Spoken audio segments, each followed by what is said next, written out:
दोस्तों, आज की कहानी है छोटी बहू तुम मुझे मारना क्यों चाहती हो। दोस्तों, कहानी शुरू करने से पहले अगर आपने हमारे चैनल को सब्सक्राइब नहीं किया है तो सब्सक्राइब कर लीजिए ताकि आपके पास पहुंचे हर नया वीडियो।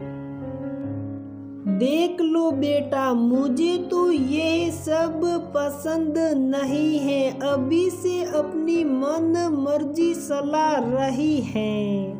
बड़ों का तो कोई लिहाज ही नहीं है, पर मैंने ही कहा था दिव्या को सूट पहनने के लिए। अच्छा, अब तुम भी इतने बड़े हो गए हो कि अपनी माँ की बात काटने लगे हो। जब मैं मर जाऊं उसके बाद अपनी मन मर्जी करना। चुप साप जाकर अपनी बीवी से कहो कि जाकर साड़ी पहने तो ही घर के बाहर कदम रखे, समझे? ठीक है माँ।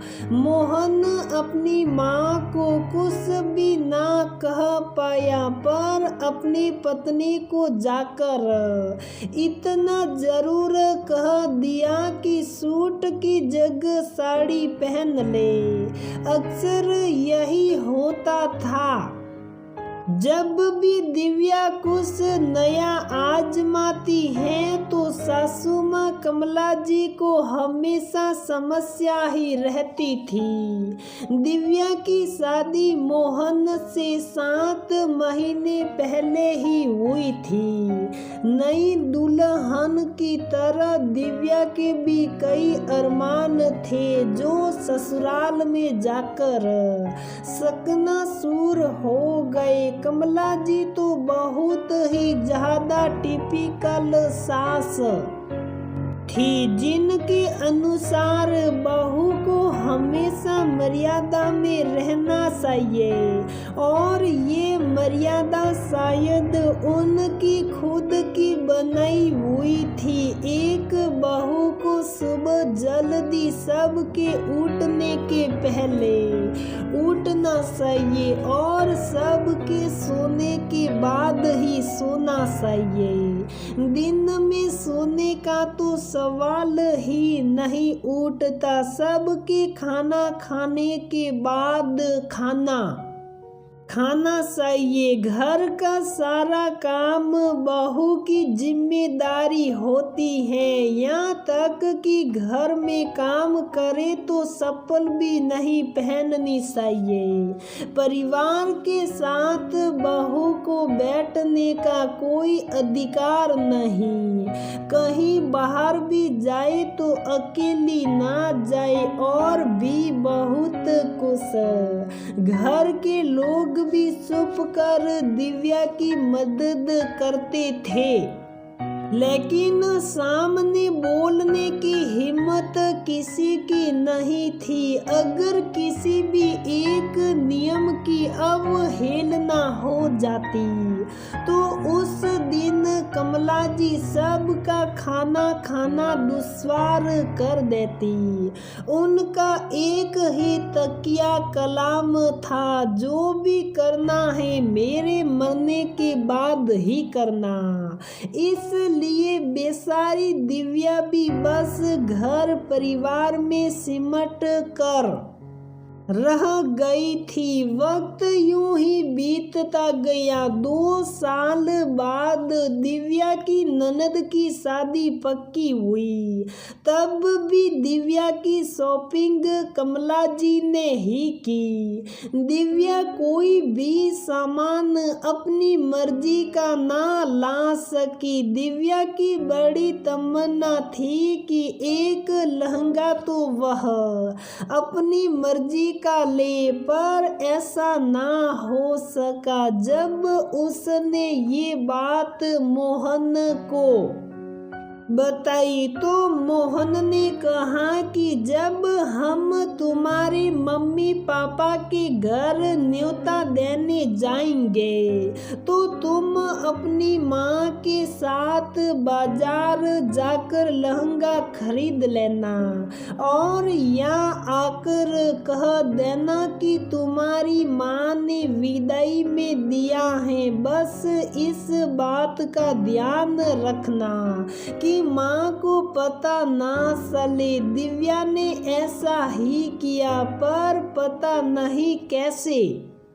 कमला जी को पता चल गया और उसके बाद उन्होंने बहुत बखेड़ा खड़ा कर दिया। उन्होंने दिव्या को वह लहंगा ये कहकर पहनने तक नहीं दिया कि मैं मर जाऊं तो मेरी अर्थी पर पहन लेना। आखिर मन मार कर दिव्या ने वो लहंगा अपनी ननद को ही गिफ्ट कर दिया। वक्त यूं ही बीतता गया, पर कमला जी के स्वभाव में कोई फर्क नहीं आया। कुछ सालों बाद दिव्या के देवर मदन की भी शादी हो गई और नेहा दिव्या की देवरानी बनकर घर में आ गई। दिव्या सीधी सादी थी, वही नेहा तेज तर्रार स्वभाव की थी। कुछ दिन तो सब ठीक रहा, पर नेहा को इतना तो समझ में आ ही गया था कि इस घर में रहना है तो कमला जी के अनुसार रहना पड़ेगा। साथ ही साथ उसे ये भी पता चला कि किस तरह से दिव्या अपना मन मार कर इस घर में रह रही है। उसने कई बार दिव्या को समझाने की कोशिश की थी कि भाभी आवाज उठाइए, पर दिव्या ने कभी भी हिम्मत नहीं की। एक दिन मदन और नेहा ने पिक्चर जाने का प्रोग्राम बनाया। उस दिन नेहा सूट पहनकर कमरे के बाहर आई तो उसे देखकर कमला जी के तन बदन में आग लग गई। बहू ये क्या हरकत है? कमला जी के जोर से चिल्लाने की आवाज सुनकर पूरे घर के लोग बाहर आ गए। क्या हुआ माँ जी, तुम्हारी हिम्मत कैसे हुई सूट पहनकर बाहर आने की? अभी के अभी सूट बदल कर आओ। पर इसमें क्या खराबी है? शरीर तो पूरा ढका हुआ है, मुझे नहीं पता। अभी के अभी सूट बदल कर साड़ी पहन कर आओ।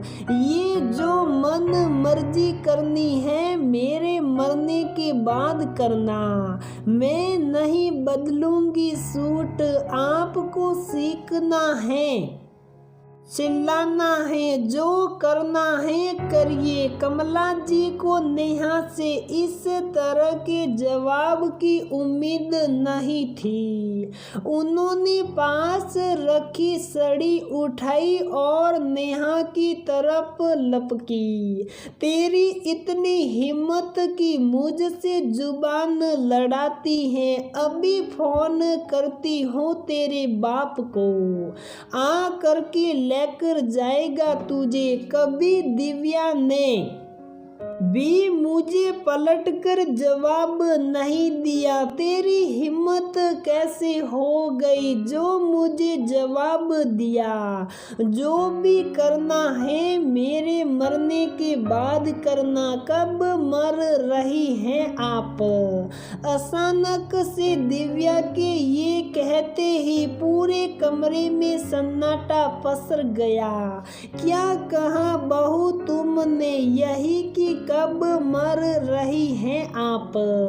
इतने सालों से मैं आपके मरने का इंतजार कर रही हूँ, पर आप हैं कि मरती ही नहीं। बहुएं भी इंसान होती हैं, उनकी भी कुछ इच्छाएं होती हैं, लेकिन उन्हें पूरा करने के लिए हमें आपके मरने का इंतजार क्यों करना पड़ रहा है। आप जैसी औरतें कभी भी अपनी बहुओं की इच्छाओं को समझ नहीं पाती। मर्यादा के नाम पर झूठे ढकोसलों में आपने हमको बांध कर रख दिया। बहू, तुम अपनी सास के लिए ऐसा कैसे कह सकती हो। मैं तो आप ही के मुंह से सुनती आ रही हूँ। आप ही कहती है ना, जो करना मेरे मरने के बाद करना। आप ही की बोली है, जो शायद बहुएं आपके मरने का इंतजार कर रही है। आज दिव्या के मुंह से ये सब सुनकर पूरा परिवार दंग रह गया। वही कमला जी के मुंह से बोल तक ना फूटा। आखिर दिव्या ने गलत भी क्या कहा। वही तो कहती रहती थी, जो करना है मेरे मरने के बाद करना। तो दोस्तों, हमारी ये कहानी यहीं पर समाप्त होती है। अगर आपको हमारी ये कहानी पसंद आती है तो प्लीज वीडियो को लाइक करें, शेयर करें और हमारे चैनल को सब्सक्राइब जरूर करें।